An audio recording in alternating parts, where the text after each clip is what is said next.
Okay, so this is my lyrical deconstruction of the song Better. And so I'm going to go line by line. So the first one is Sometimes I Wonder. So basically, in this song, the woman is saying, sometimes I wonder, sometimes I ponder, sometimes I reflect. Sometimes these thoughts crouch up upon me and I go into deep reflection. This is the time where the state of my natural life supersedes my spiritual life and it forces me to look at and acknowledge my natural life is screaming, "Do you see this?" Which forces me to look through my natural eyes and acknowledge what is going on. It forces me to come out of the spirit and into the natural and to use my five senses. Senses. It's forcing because now I'm wondering, I'm reflecting, I'm torn from the spirit and just screaming. This life is demanding that I acknowledge the mess. It won't let me go into spiritual bypassing, right? Using spirituality to act like everything is okay. Praise God. Hallelujah. Isn't he good? Won't he do it? God is good. Whatever we say, or we use scripture. Though he slay me, yet will I trust in him. But sometimes life just grabs you up by the collar and knocks you aside the head and said, will you stop it with that Christianese? And I demand you see what's going on for real, for real. Stop playing. So she says, sometimes I wonder. And then the second line is, if this life is worth it. So in the state of pondering, looking at and acknowledging through her natural eyes, she stops, ponder and think and reflect what's going on here. Is the pain worth it? Is the pressure worth it? Is the suffering worth it? Is the sacrifice worth it? So now at this point, because I'm going to speak as if I'm person singing a song. At this point, I am really engulfed in my soul and in my flesh. I'm no longer in the spirit. I am no longer in the spirit. I am in the flesh and I am judging. I am in the seat of judgment. I am judging. I am eating from the tree of the knowledge of good and evil. I am judging, or I'm trying to come to into a conclusion of judgment as to whether this life that I'm living is good or bad. I'm not assessing, but I'm judging. I'm not in the spirit. I'm not judging by the spirit. I'm judging by the flesh. I'm judging by my five senses, by my soul. I'm struggling with the spirit and the natural. I'm struggling between the spiritual and the natural. I'm struggling between my spirit and my soul. I'm struggling between the tree of the knowledge of good and evil and the tree of life, because sometimes it is good, but it doesn't feel good. Let me say that again. Sometimes it is good, but it doesn't feel good. Just because it doesn't feel good doesn't mean that it is not good. I mean, fire is good in itself for its purpose, but it doesn't feel good on a human being. But it can give warmth. It can cook food. So then the next line says, struggling to be something real. So again, the person singing the song, is struggling. I stated before, I was struggling between eating from the tree of the knowledge of good and evil and from the tree of life. I'm struggling between looking through spiritual eyes and looking through natural eyes. I'm struggling from being in the flesh or being in the spirit. And here it meaning struggling to be something real means something authentic, something valuable, something worthy. Because I am a real human being, so it's not that. But here we're distinguishing real from something that is not real. So fool's gold with real gold, genuinity and authenticity, then a knockoff, right? Something that's fake. Okay. So I'm struggling with that now in the song. So am I fool's gold or am I real gold? Is my life full of foolishness and folly, or is it real authentic? Am I living a life that is worthy of anything, of any value? Does my life have any type of significance? Again, I'm struggling from eating from the tree of good and evil. I'm trying to judge my own life now. So now I'm sitting back and I'm contemplating, but I'm not looking at anything positive or any fruit. I'm just in my feelings. I'm in a moment. This moment can turn into a season. It could also keep on and turn into a state of mind. And so I'm just judging in that moment and assessing, playing God over my life and judging. But I'm struggling because I'm struggling to be something authentic. There's something inauthentic in me that I'm struggling with. I don't know what it is. I feel it. It's not consistent. It's not lining up. It's not aligned with God and his spirit. And now I'm forced to look at it by my natural life. So I can say, oh, okay, I'm not being spiritual, but now I'm really not doing any spiritual bypassing. Now I'm looking at it for face value for what it is. I'm actually stopping and looking in the mirror of my life, not just my face, but my life. And now I'm like, whoa, what's going on? I'm struggling here. It's like a moment I lost my footing and I'm starting to stumble. So I was doing good, walking and walking, but there's a little stumble, little hiccup going on here. And so the next line again says, sometimes I wonder. So again, I'm wondering. But we're going to see in the next line, if you. So let's go back to this line. Sometimes I wonder if you. So now I'm no longer looking at me. Now I'm directed at you because it's so much easier to look at someone else to look at yourself. So now after I did my self-pity and I'm looking at my life, now you're sitting over there all fine and dandy. Now I want to come after you because you're looking fine and dandy, like everything's cool. And now I want to judge you and judge your life. So see, misery loves company. See, now I'm not feeling good about my life. Now I got something to say about you. Now I went from looking in a mirror to looking to the left or the right. And what about y'all? Okay. Again, it's a lot easier to look at someone else than to look at yourself. So much easier than to look at yourself in a mirror. It's so much easier to look at someone else than to look at yourself in a mirror.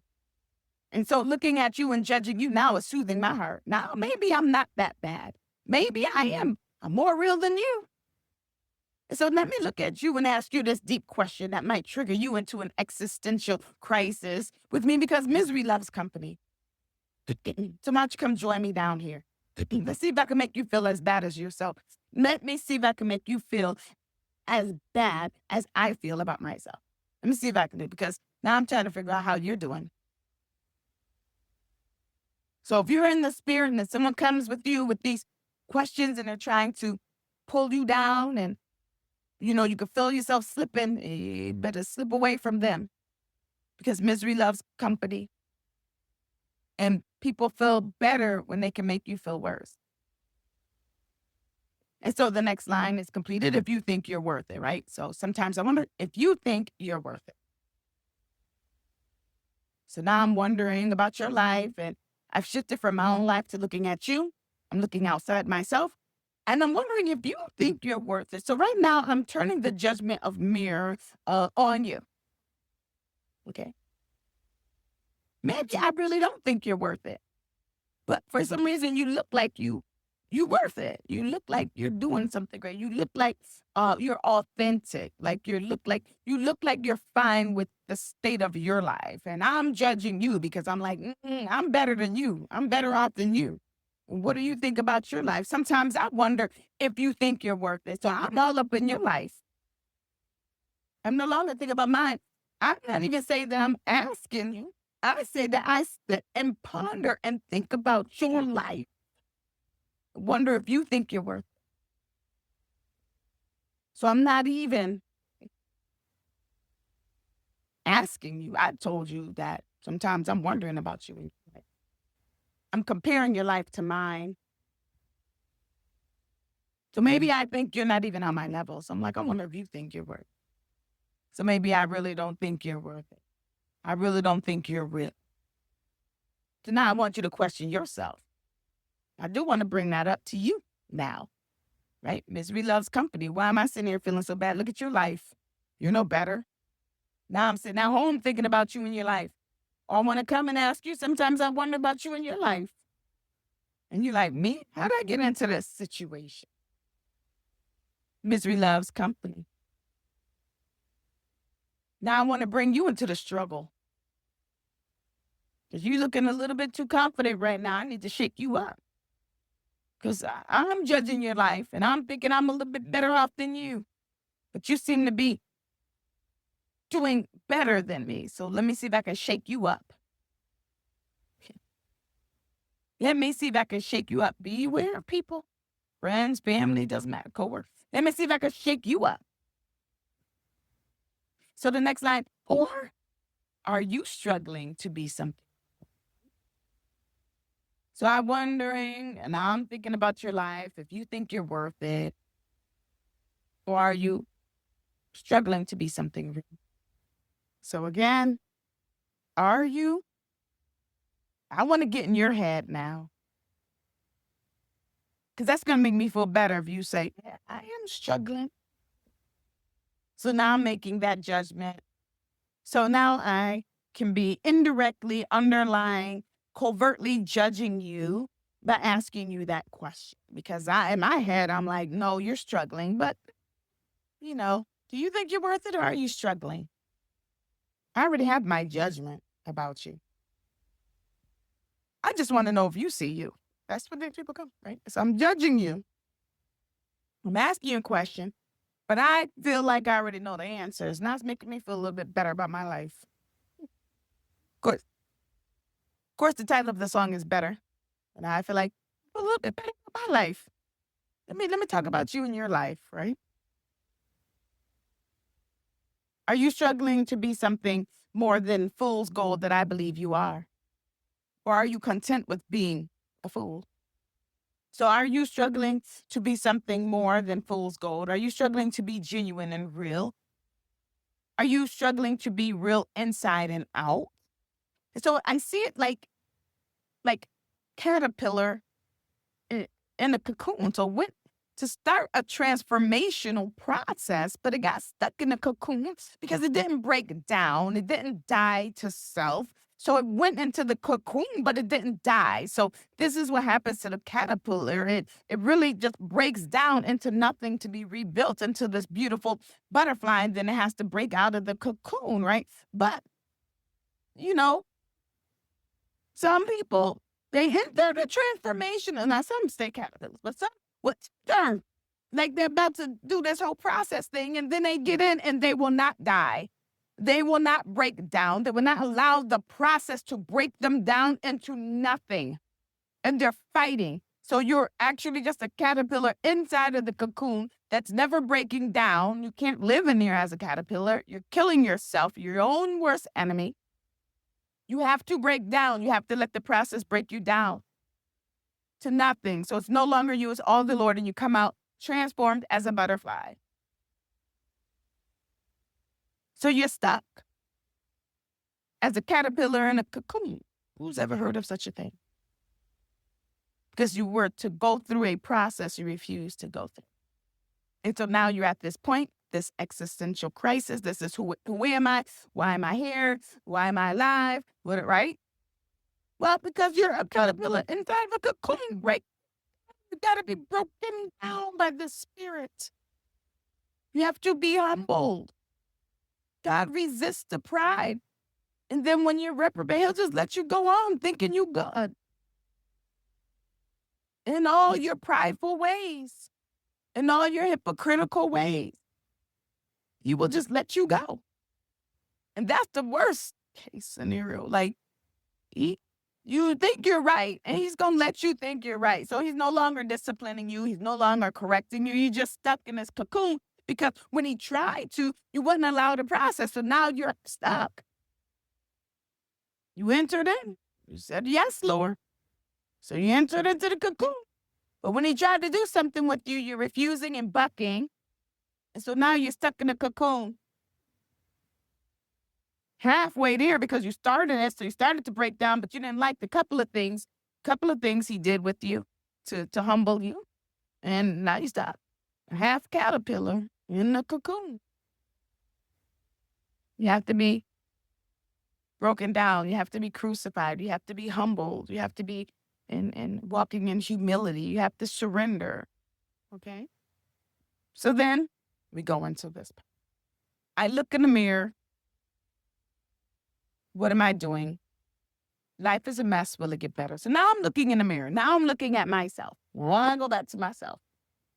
Uh-oh. Because you can't run from yourself. Sorry. I mean, I always say, you have issues. You run here, you have issues, you run there, but you have the same issues because you're there. That's why. Okay? You go to this relationship, go to that relationship. Yes, it's the same people, but it's also you. You have to change yourself on some level. So if it's relationship after relationship where the person's not treating you correctly, where are you at where you think that's okay and it's acceptable with people who are not treating you correctly in your life? So once you change, the people that you accept and allow in your life will change. So I look in the mirror. So now I go back to looking at myself, right? Because you can't run from yourself. Self is always there. And I'm like, what am I doing? Now this is a point where I'm like, okay, now I'm about to get real. Now, what am I doing, right? We all come to those points like, what am I doing? I've met that person in the mirror that's looking back at me and said, what are you doing? What am I doing? What are we doing? That's not a bad thing. That's a good thing. Because now you're like, hold up. What in the world? Now you're stopping. You're stopping to assess. You're stopping to examine your heart, to examine your life, to say, what am I doing? You're stopping for a moment. So the pondering and the wondering isn't bad. Because at some point we do have to assess and examine ourselves. But you do have to stay in the spirit. But you do have to watch out for spiritual bypassing, being too spiritual, not really being practical enough to see that change needs to be done. But then you just don't look with just all your five senses, okay? And leave the spiritual out. So there's a balance. There's an ebb and a flow. You're moving by the spirit. The Lord is teaching. He's tweaking. So that's why sometimes even the Bible things seem contradictory, but it's not. It's called spiritual. That's why it seems contradictory. Because you have to approach these things spiritually minded, with the mind of Christ. You have to have a renewed mind, and you have to be born again from above. To be spirit, you have to walk in the spirit. You see? So you say, what am I doing? The Lord likes to ask a lot of questions, to make us think. So perhaps in the thing is my spirit, and the song is, what am I doing? What am I doing? I'm asking myself. It says, life is a mess, Earl, opening up in here. So yes, I am making a judgment, but sometimes things look messy. I mean, think about King David. I mean, his life looked messy a couple of times, few times, right? Joseph's life looked a little messy. What are you doing? Life is a mess. What are you doing? Sometimes you are in situations that are beyond your control. Sometimes there's nothing you can do but wait it out. And then life is a mess. Will it get better? Still thinking, still pondering, still wondering, will it get better? Or is this just my lot in life? Is there a pot of gold at the end of the rainbow? Is there light at the end of the tunnel? Or is this just it? Will it get better? I don't know. Will it become good, functional? Will it? That's the question I'm wondering when I look in the mirror. And I ask myself, what am I doing? And I acknowledge that my life is a mess. And now I'm wondering, will it get better? Can it get better? And then I think to myself, right? Where am I going? Where am I headed? Is it going to get any better? Or is this just a long road that leads to nowhere? Right? And that can be when you're saying, is this a long road that leads to nowhere? You're talking about like being purposeless. You have no purpose. Am I just floating? What am I doing? Right? What am I doing? Where am I going? Is my life blessed? That's the next slide. Is my life blessed? Blessed as am I better off? Do I have any type of advantage in my life over the next or over other people who aren't even loving God and is not even serving God? Do I have any advantage? So this is where we have to be very intentional about our lives. Or are you just floating? And we do have to ask, what are we doing and where are we going? Self-examination and assessing. And then again, she said, will it get better? Ask myself, will it get better? Will it get better? I'm asking again. I don't know. Asking myself. And then it's repeated again, right? I look in the mirror. What am I doing? Life is a mess. Will it get better? I think to myself, where am I going? Is my life blessed? Will it get better? Now comes the heartfelt cry. Now comes the prayer from the innermost. It went through the turmoil of the natural, but now she goes back in the spirit because now she's praying. Now that I turn to the Lord and I'm praying, Lord, hear my cry. Hear my groans all night long, tear after tear, as I fall to my knee, Lord, please. And so we know the same type of emotion are shown in our shown, and the Psalms. We see this same type of emotion in the Psalms. Hear my cry, hear my groans all night long, tear after tear. In anguish, grieved, grieved. And it doesn't say, as I fall to my knees, both knees, just a utter collapse, but it says, I fall to my knee, to one. So she still has one leg up. I fall to my knee. It's like a moment of, but I could get back up. I still got that one leg. That one good leg. I fell to one knee, but the other one is still up. I only fell to one knee because it's a moment of weakness or a moment of questioning myself or a moment where maybe that I needed to look and see where I needed to change and what needed to change in my life, or maybe it was a moment when the attacks kind of got to me a bit. A moment when I was in the flesh, moment when I was in the soul. But it says, as I fall to my knee, Lord, please, please make it get better. Please, please help me to become good, to become functional, to become something that you can use. Help me to become something that has some type of value. But she's just on one knee. Not an utter collapse on both and keeled over. No, not keeled over, no. Just one. Oh God. Oh God. And so when the verse comes back around, now she's reversing it. So now sometimes I wonder if you think you're worth it, or are you struggling to be something? So now it starts with you.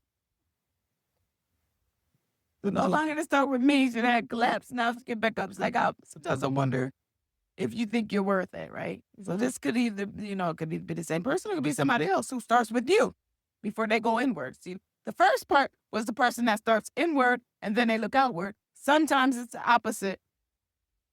You're looking outward and then you look inward, which is better because you end with yourself. So the second verse is the same thing, but it's the person is looking outside of themselves first. So sometimes I wonder if you think you're worth it, or are you struggling to be something real? Sometimes I wonder if this life is worth it, struggling to be something real. So now she comes back to herself and she looks at the other person. And now I'm struggling. If this life is worth it, struggling to be something real. That's just an acknowledgement, just struggling. Having a hard time. It's difficult. It's full of challenges. to be real, to be authentic, to be good, to be functional.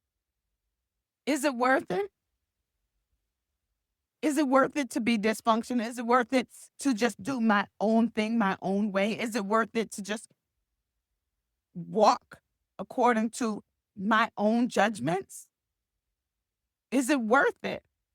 Because the struggle and anxiety and the fear of death is the fear of death of your ego, the fear of death of not getting your way, the fear of death of your flesh, like my soul. Like, what if I don't get what I want? What if I can't do what I want to do? What if God asked me to give away all my money? What if it doesn't end the way that I want or need it to end?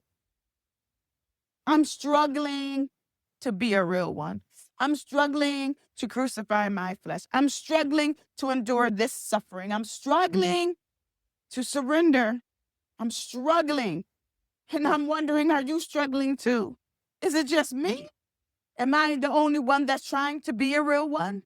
Are there other ones that, or is either there's people that are, that are just not struggling, they're not trying to be real, or the other ones have already made it? Am I the only one struggling here? I know it sounds like that, but I'm just trying to hit 360 degrees of what this song can mean. Am I the only one struggling here? That's what I'm wondering about you. Are you struggling? I need to find somebody that's real.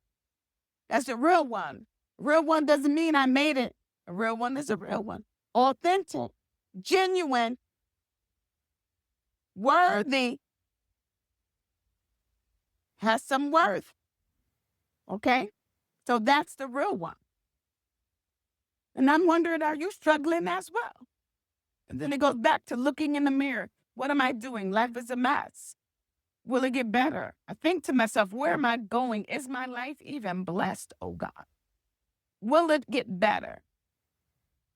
And of course, the cry from the innermost comes.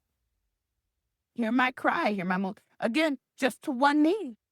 I can still get back up. I can still get back up. I still can do this thing.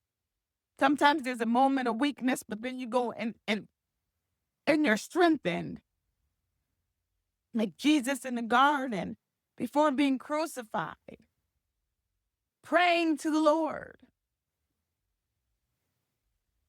sweating blood, being betrayed by others who said that they would follow him. He wasn't betrayed, I'm sorry. Sweating blood, feeling alone in the suffering and in the surrendering, that moment, falling to his knee. Lord, please. He said, if you take this cup, but nevertheless, that will be done. But please, if you could still accomplish your will, right? Nevertheless, let your will be done, right? If there's another way besides this way, but above all, let your will be done. So in this song, she just wants her life to be functional, to be worthy, to be worth something, okay? To be valuable, to be used, to be valuable, to be used. And she prays. She prays. Help me. Help me. Make it get better. She's ready. Doesn't want to be stagnant anymore. She's ready. She's ready and willing to do what it takes to be better.